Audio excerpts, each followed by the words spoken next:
Estamos de volta.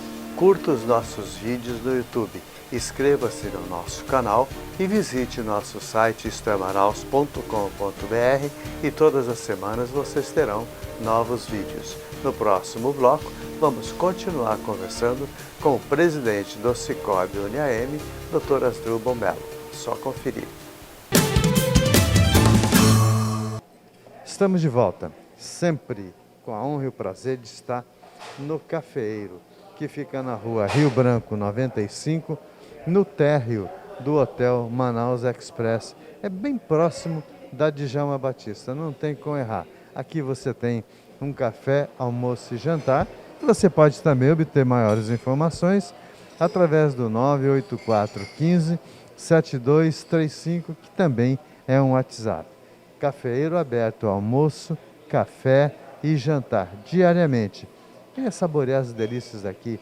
Uma lasanha magnífica, gostosíssima, além da carne de sol saborosíssima também.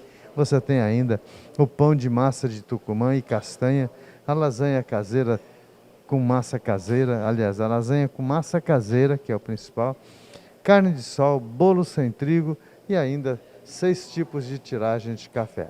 Hoje, com a honra e o prazer de estar muito feliz por estar com o Dr. Asdrubal Melo, que é um sinônimo de informação que eu reputo muito bem.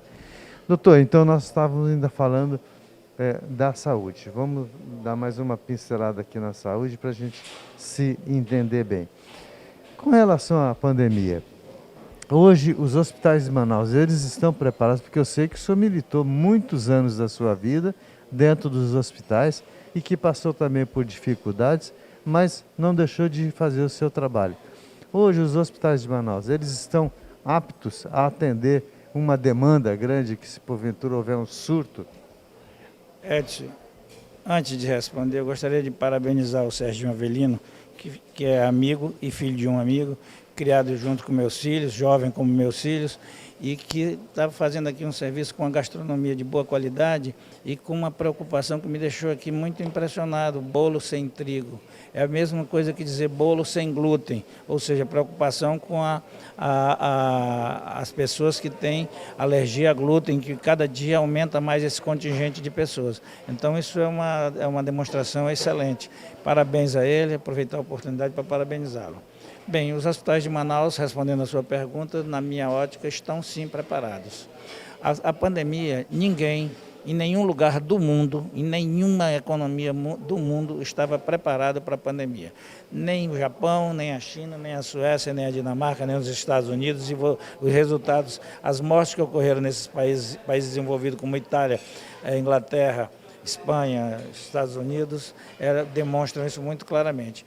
E com a pandemia, nós aprendemos como ocorre com todas as pandemias. Então, cada dia os médicos estão atendendo melhor, ou seja, eles têm mais conhecimento, têm um arsenal terapêutico melhor para a disposição da população.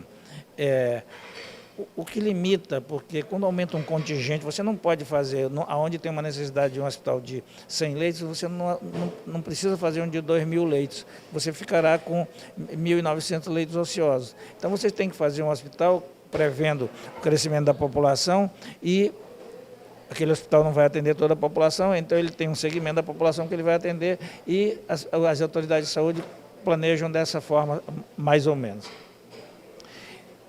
Então, como eu disse, os nossos hospitais estão equipados, estão com boa qualidade de equipamento, os nossos profissionais, que são verdadeiros heróis, salvando vida todos os dias, porque eles fazem... Se você entra numa unidade como eu entrei, com 48 leitos numa enfermaria, é uma praça de guerra, com tantas pessoas nos momentos de pico, com tantas pessoas graves, com familiares, é aquela confusão, é uma loucura, é realmente uma loucura. E nesse ambiente todo, os médicos conseguem oferecer um tratamento de qualidade, na maioria das vezes com uma humanidade bem destacada,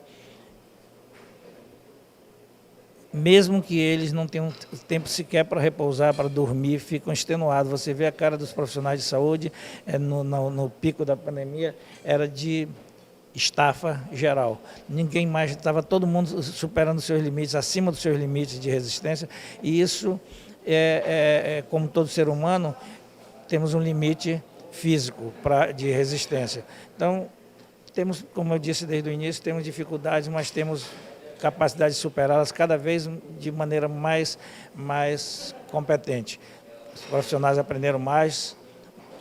O presidente da Associação Médica Brasileira disse numa entrevista muito bonita que ele disse, olha, nós estamos todos aprendendo, não sabíamos nada de Covid, estamos aprendendo no decorrer da doença, estamos tratando e aprendendo. Quer dizer que esse protocolo já está fechado, então, a Covid já não é mais você ficar tirando no escuro? Não, não é mais, a Covid já não é mais pandemia, já foi declarado que não é mais pandemia, a Organização Mundial de Saúde já declarou, tirou ela do rol das pandemias. Ela vai existir no nosso meio perenemente, como toda virose. Você não toma vacina para a gripe todo ano, vai ser mais ou menos o que vai acontecer com a Covid também. Então, estamos aprendendo, estamos convivendo com ela e estamos convivendo cada vez com mais competência. E as cepas que vieram em seguida estão sendo mais atenuadas. Por quê? Porque as vacinas aumentaram a nossa resistência, a própria doença aumentou a resistência. Eu e 12 familiares meus tivemos ao mesmo tempo Covid. E só 3 tiveram uma gravidade bem relevante. Então, e isso tudo aumenta a nossa imunidade. E quanto maior o percentual da população vacinado, maior essa imunidade é disseminada. Então, a partir de agora, meu amigo, é como gripe. Eu tomo vacina para gripe todo ano. Eu cheguei a tomar até 4 doses no ano. Eu tomo a vacina dos velhos e vamos convivendo, e vamos tendo cuidado de higiene. Toda vez que tem uma crise na saúde, reforça-se os cuidados de higiene. E com isso você vê que outras doenças que nem está se falando aqui, elas caem significativamente. Por quê? Porque a maioria das doenças entra no nosso corpo através das nossas mãos.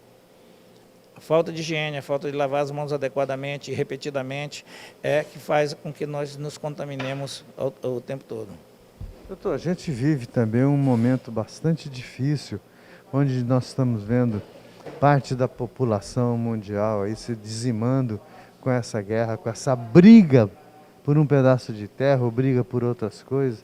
Não sei quando que o mundo vai se unir e ir em prol de uma única coisa e dizer, olha, é o seguinte, aqui nós temos Nióbio, mas tem quantas nações? 3. Então, divide em 3 partes, cada um toma conta da sua. Mas não, as pessoas preferem brigar, matar os inocentes, deixar pessoas passando fome, deixar pessoas passando frio, que lá onde está havendo essa guerra é muito frio. Eu imagino uma criança num clima daquele, deve sofrer horrores. E então, essa guerra, ela está afetando o mundo. Esse mundo financeiro nosso já está sentindo os reflexos dessa guerra? Já iniciou, mas eu queria repetir as palavras de uma refugiada, que ela disse diretamente para o presidente da Rússia. A economia se recupera, mas as vidas que nós perdemos, os entes queridos que nós perdemos não voltam. E as bombas não matam só militares, não acertam só alvos militares. Eles estão bombardeando propositadamente alvos civis, como as torres de televisão, para cortar as comunicações e dessa forma evitar que se divulguem as atrocidades que estão sendo feitas lá.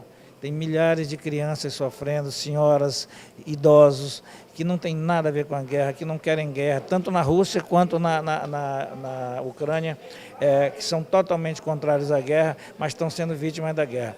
E o mundo todo sofrerá consequências gravíssimas com essa guerra se ela continuar mais alguns dias. Por quê? Porque a Ucrânia é um grande produtor de insumos para o mundo. A Rússia, a China e a Índia são os maiores produtores e o Canadá, mas na primeira categoria eu colocaria só os 3, que eles produzem todas as substâncias que são altamente contaminantes. Então eles produzem fertilizantes, eles produzem matéria-prima para medicamentos. Se você lembra, há alguns anos lá em Bhopal, na Índia, teve um vazamento de uma fábrica de produtos básicos para medicamentos. E isso levou à morte de milhares de pessoas e à cegueira de outras tantos milhares que tiveram contato com a fumaça tóxica que foi liberada dessa fábrica que incendiou. Então, mas vamos aqui para o Brasil. O Brasil está muito distante, está a mais de 15 mil quilômetros de distância de Moscou, aproximadamente 15 mil quilômetros. E aí você diz, mas como é que a guerra vai chegar aqui? A guerra não chega aqui, mas seus efeitos chegam. A Rússia é um fornecedor importante do Brasil e um mercado consumidor do Brasil, das commodities que o Brasil produz, entre elas a carne, a soja, ela é um grande consumidor. E como é que nós dependemos deles? Todo fertilizante, ou seja, tudo que é amônia e seus derivados vem da Rússia, da China, da Índia e do Canadá, principalmente, são os países que mais produzem. Então, nós somos a quarta maior potência agro do mundo. Sem fertilizantes, a nossa produção agrícola vai ter uma queda substancial. Já tem produtores, ainda ontem dando entrevista na televisão, produtores dizendo, olha, eu estou pensando se eu vou plantar ou não, porque eu não tenho fertilizante para comprar. Eu não tenho controle de pragas para comprar, venenos que controlam as pragas da lavoura. E tudo isso, então, é uma bola de neve. Insumos industriais e agrícolas que o mundo todo consome, vem dessa região. Nós, como a maioria dos países, nós não temos ainda uma autossuficiência na produção de fertilizantes. Então, somos dependentes do mercado. A mesma coisa, todas as fábricas de veículos do mundo são dependentes de duas fábricas que tem no mundo que produzem microprocessadores. Recentemente havia 4 milhões de veículos parados nas concessionárias, todo prontinho, faltando um microprocessador, porque uma fábrica produz 85% de todos os microprocessadores do mundo e a outra produz os outros 15% restantes.